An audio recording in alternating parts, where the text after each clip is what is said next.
The winding mountain road was guiding me along. It was such a bright, peaceful morning, until suddenly, right onto the asphalt, a buck appeared from nowhere. I slammed my foot down on the brake pedal hard. The car screeched to a halt just 10 feet away. There he was, freezing right in the center lane.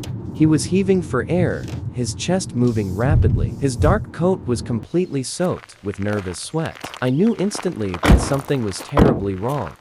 So, I stepped out of the vehicle as softly as I could, trying hard not to startle the poor creature. But when I got closer, my heart just stopped. Around his neck, strangling him, was an old car tie. It was absolutely surreal to witness this. He had these magnificent, wide-branching antlers, beautiful white spots painted on his sides. A truly noble animal, trapped by trash. And that cursed rubber ring had been there for ages. I ran back to grab a plastic water bottle, sliced it open quickly with my pocket knife, filled the bottom half, and placed it gently down. He took a hesitant step, trying to trust me, tried to lower his muzzle, but then jerked back. He let out a short, heartbreaking moan of pain. That's when I noticed fresh crimson blood oozing out. It was dripping right from beneath the heavy rubber. And in that moment, I saw the real problem. A rusty metal wire was sticking out of the rim. It dug into his flesh every time he moved. Whenever he tried to lower his head to drink, that explains why he desperately ran onto the road. He simply couldn't tolerate the agony anymore. He couldn't eat or drink without being sliced open. I started to circle around him, very slowly. He watched my every move, but didn't run. It seemed his strength was completely gone. The tire had sunk deep into his winter coat, forming a deep, painful groove around the neck. It looked unnaturally heavy, like a concrete collar. I tried to grab the rubber rim with my hands, hoping to pull it up over his head somehow, but he thrashed violently, throwing me backward. I landed hard on the asphalt, realizing the truth. Those antlers were just too wide and branching. There was no way I could handle this manually. I pulled out my phone immediately, dialed the wildlife rescue service right away. The dispatcher listened and told me to stay put. A specialist vet was already speeding our way. For the next 20 minutes, I stood guard, just watching him suffer in silence nearby. He didn't even attempt to graze on the grass. The pain was just too intense for the poor guy. Finally, help arrived on the scene. A wildlife protection truck pulled up beside us. The vet stepped out with his medical kit. He walked around the buck, assessing the damage. His voice dropped to a whisper of disbelief. My God, he's been carrying this burden forever. Look at the skin, it's completely raw. The fur has been rubbed away almost entirely. He prepped a tranquilizer dart quickly, approached from the side and aimed carefully. The dart hit the hip muscle perfectly. 5 minutes later, he was still on his hooves, but his eyes were getting heavy and calm. He drifted into a light sleep, finally resting. The vet tried to rotate the tire manually, but it wouldn't budge even a single millimeter. It's jammed tight, basically dead weight, he said. I asked him why it seemed so incredibly heavy. Because it looked like it weighed a ton. The vet peered inside the rim and shook his head. It's packed with mud, years of accumulation. He's had this for 2 years, maybe even longer. Pine needles, earth, moss, everything. It's all compressed inside there like rock. That explains exactly why he can barely move now. He is dragging a monstrous weight. The vet reached in, pulling a metal saw from his pack, and tried to saw through the tire edge. But after just a short minute, he stopped, wiping sweat from his brow. There is a steel cord inside the rubber, he said. This small saw simply will not cut it. I really need a much more serious tool for this job. I gently suggested that it looks dangerous, clearing out the but he packed seems dirt to be first. Managing for now. Maybe the tire would become We are lighter, monitoring the making it situation. easier to remove. The vet nodded in agreement, so we started working. I stood right there, close to the deer, holding his head softly and stroking between his antlers to calm him. Meanwhile, the vet used his hands to dig out the pressed mud from the bumps. Large chunks of earth flew out, hard as solid stone, mixed with old pine needles, moss, and bark bits. Even small pebbles. We removed everything our hands could reach, but most of the dirt was packed down so tightly that it was impossible to dig out without tools, and even after our many eager attempts, the tires simply would not pass over his horns. They were too wide and branching. The vet wiped his dirty hands and said, "We must cut it. I need hydraulic shears. I'm calling the fire department." We stood with the vet beside the deer, who was quietly dozing under the sedative's strong effect, and I kept stroking his neck gently, feeling how deeply the tire had bitten into him.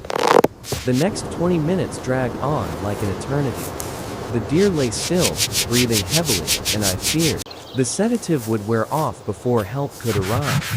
Finally, the big red fire engine pulled up, and 2 men stepped out, carrying massive hydraulic shears, the kind usually used for cutting twisted metal during bad car crashes. The first firefighter placed the blades on the tire rim and tried to squeeze, but the tool slipped off the smooth rubber surface. "It is too slick," he said. "There is nothing to grip onto." That was when I remembered the spot where we dug out the dirt. The edge was rough and torn there. The fireman nodded. "Right, let's try that." The vet and the second fireman stood on both sides of the deer, holding his head steady. I stepped back a little, just in case the animal suddenly jerked away.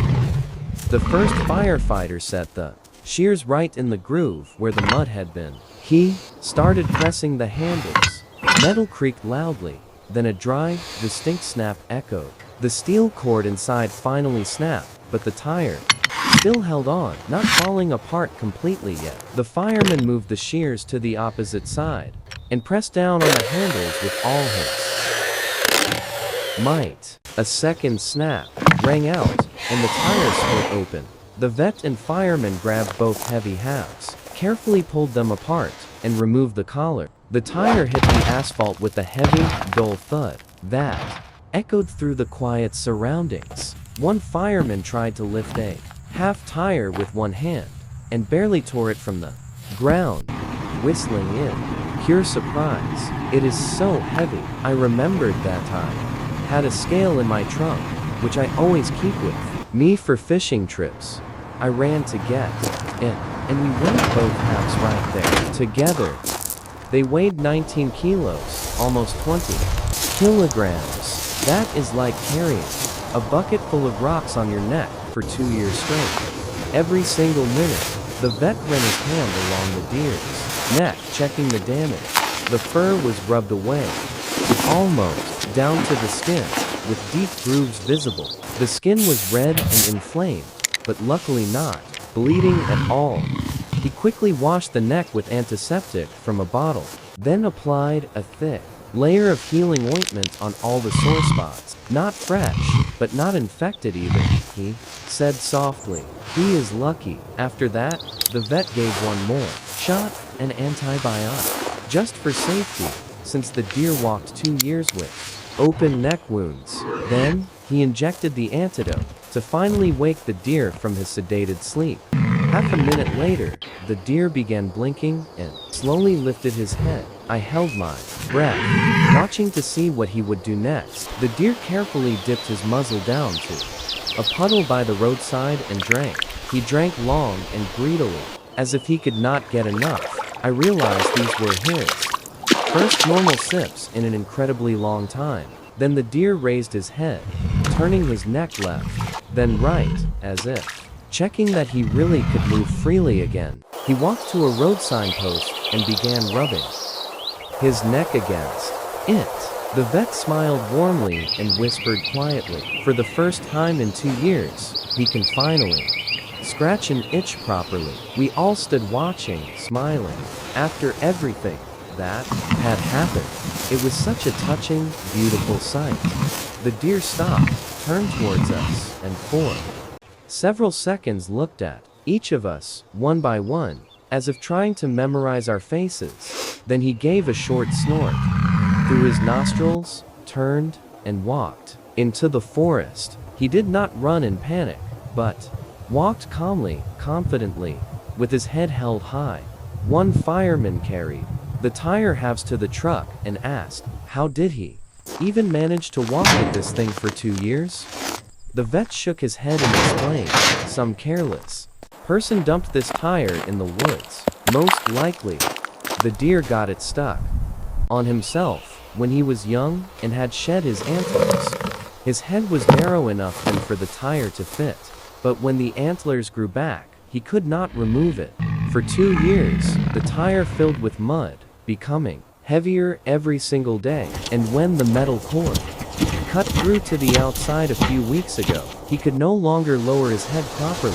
Every single swallow of water, every attempt to reach grass caused him unbearable pain. The deer ran onto the road in a last hope to find help.